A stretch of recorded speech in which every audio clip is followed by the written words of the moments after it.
Hezbollah के नेता Hasan Nasrallah ने साफ तौर से इजराइल से कह दिया है कि अगर इजराइल लेबनान के साथ पूर्ण युद्ध शुरू करता है तो इजराइल ये ना सोचे कि लेबनान और हिजबुल्लाह अकेला है। लेबनान के साथ सीरिया, यमन, इराक, ईरान, ये सभी देश हैं और इजराइल को इस बॉर्डर पर इन सभी देशों का एक साथ मिलकर सामना करना पड़ेगा।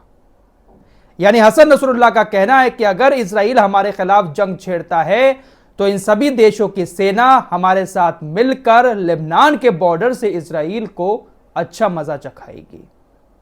तो कह सकते हैं कि तकरीबन 5 देशों की सेना से इजराइल का उस बॉर्डर पर सामना होगा और ये सभी देशों की सेना लेबनान के अंदर तुरंत पहुंच जाएगी। अमेरिका की इंटेलिजेंस एजेंसी CIA भी इस बात की चेतावनी पहले ही इजराइल को दे चुकी है कि अगर आप हिजबुल्लाह के साथ पूर्ण युद्ध इधर शुरू करते हैं तो 1 लाख लड़ाके सीरिया से लेबनान के अंदर घुसने को तैयार बैठे हैं। और यही बात हसन नसरुल्लाह भी कह रहे हैं। अब हो सकता है कि यहां पर कुछ लोगों के दिमाग में एक सवाल आता हो कि फराज भाई, ये लोग लेबनान के अंदर जाकर हिजबुल्लाह का साथ देकर इजराइल के खिलाफ लड़ाई लड़ सकते हैं, तो ये लोग गाजा के अंदर क्यों नहीं जा रहे? गाजा के अंदर जाकर हमास का साथ देते हुए इजराइल की सेना के साथ लड़ाई क्यों नहीं कर रहे हैं? दोस्तों, लेबनान के अंदर जाना बहुत आसान है क्योंकि बॉर्डर सीधा यमन और सीरिया से होकर लेबनान तक पहुंच रहा है। बीच में ना तो इजराइल का कोई इंटरफेयर है वहां पर, ना ही किसी और ऐसे देश का जो इजराइल के साथ हो।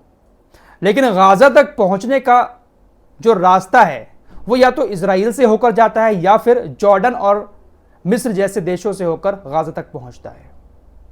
इजराइल तो हर रास्ते को पहले से ही बंद करके रखे हुए है और रही बात जॉर्डन और मिस्र जैसे देशों की, उन्होंने भी अपने रास्तों को इजराइल के कहने पर बंद किया हुआ है। इजराइल के ऑर्डर के बिना मिस्र अपना रफा बॉर्डर तक नहीं खोलता है। जो सामान गाजा के लिए आया होता है वो उसी बॉर्डर पर खड़े खड़े ट्रकों में सड़ जाता है, लेकिन मिस्र अपना बॉर्डर खोल के उस सामान को गाजा के अंदर नहीं पहुंचने देता है। यमन के हुतीस काफी टाइम से इन देशों से कह रहे हैं कि आप लोग अपने देश से हमें जाने का रास्ता दें। हमारे हजारों लड़ाके गाजा के अंदर पहुंचकर इजराइल के खिलाफ जंग लड़ने के लिए तैयार हैं। बाकायदा हुतीस ने जंग लड़ने की ट्रेनिंग भी करवाई थी। वैसे तालिबान भी ये बात कह चुका है, तालिबान है तो दूर लेकिन कह चुका है कि अगर ये देश जगह दें अपने देश से होकर जाने की तो हम गाजा के अंदर पहुंचकर जंग लड़ सकेंगे। यही वजह है कि यमन, सीरिया, इराक जैसे देशों से लोग गाजा के अंदर नहीं पहुंच पा रहे हैं, लेकिन लेबनान तक पहुंचना बहुत आसान है और वहां पर पहुंचकर इजराइल के साथ वो लोग जंग जरूर लड़ेंगे। ईरान ने भी इजराइल को चेतावनी देते हुए कहा है कि अगर उसने लेबनान पर हमला किया और लेबनान के अंदर घुसकर इजरायली सेना ने कोई भी पंगा किया तो ये एक नर्क है और नर्क से वापस आने का वक्त नहीं मिलेगा।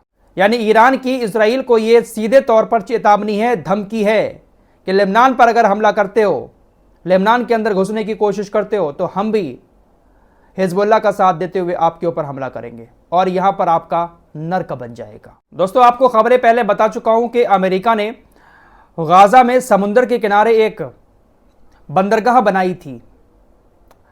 अमेरिका का कहना था कि इस बंदरगाह के जरिए समुद्र के रास्ते गाजा को डायरेक्ट मदद पहुंचेगी, लेकिन अभी तक कोई ठीक ठाक मदद तो गाजा के लिए नहीं पहुंच पाई है इस बंदरगाह से। ऐसी बहुत सारी खबरें आ गई कि चोरी छिपे अमेरिका ने बहुत सारे हथियार इस बंदरगाह के जरिए उस बॉर्डर पर जो इजरायली सेना तैनात है उसके लिए भेजे थे।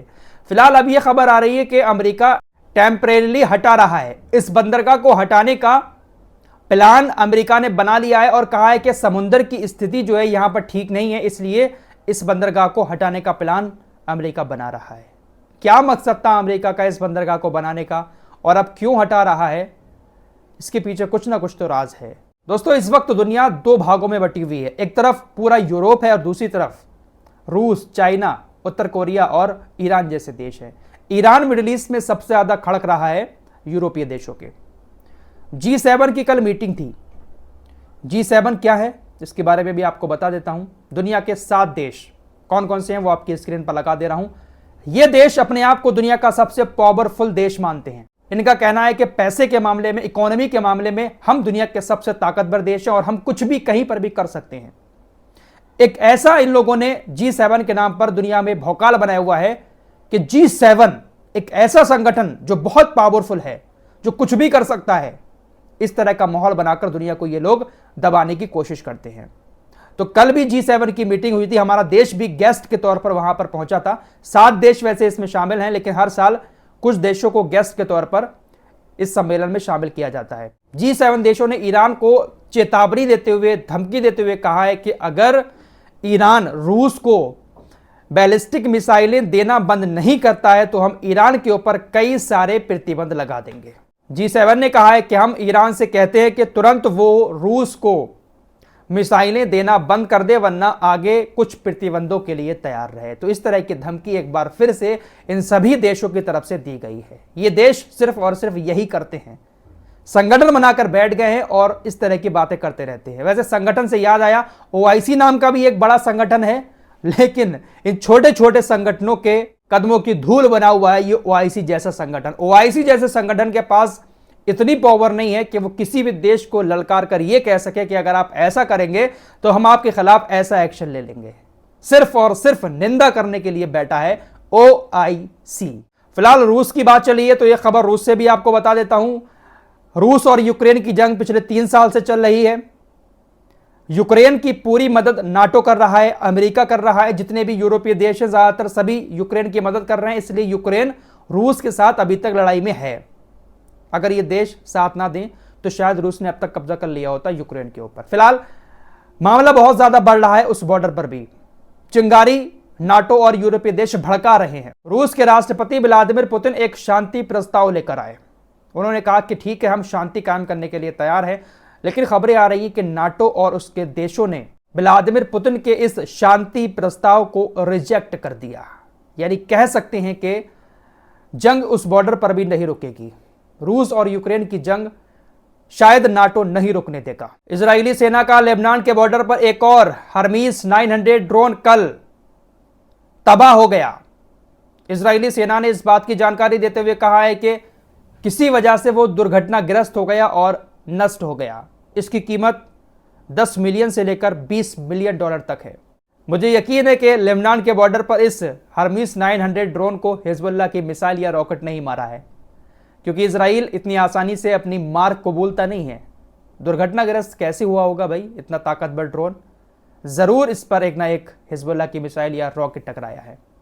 फिलहाल मारा गया। अमेरिकी ऑफिशियल्स ने ईरान से कहा है कि गाजा के अंदर सीज फायर तभी हो सकता है जब ईरान हमास और हिजबुल्लाह जैसे संगठनों की मदद करना बंद कर दे। मतलब किस तरह का इन लोगों के पास दिमाग है, कौन से लॉजिक से ये लोग बात करते हैं, समझ नहीं आता है। अरे ईरान मदद तो तभी कर रहा है जब इजराइल और तुम खुद मिलकर गाजा के ऊपर हमले कर रहे हो। अगर हमले बंद हो जाएंगे, संपूर्ण सीज फायर हो जाएगा, तो ईरान क्यों मदद करेगा हमास की, क्यों मदद करेगा हिजबुल्लाह की, क्यों देगा उनको हथियार? जब शांति होगी तो हथियारों की जरूरत वैसे ही नहीं पड़ेगी। लेकिन जब ये लोग गाजा के ऊपर बमबारी किए जा रहे हैं तो ईरान भी हमास हिजबुल्लाह जैसे संगठनों का साथ देकर उनको मदद पहुंचा रहा है। हर तरीके से मदद ईरान कर रहा है। यार सोचने वाली बात है, कहीं से तो हथियार आ रहे हैं ना। हमास हिजबुल्लाह होती जैसे संगठनों के पास कोई तो ताकत है ना, ईरान है वो ताकत। फिलहाल इस रिपोर्ट में इतना ही। मिलते हैं कुछ और नई खबरों के साथ, तब तक के लिए अपना ख्याल रखिएगा। अल्लाह हाफिज।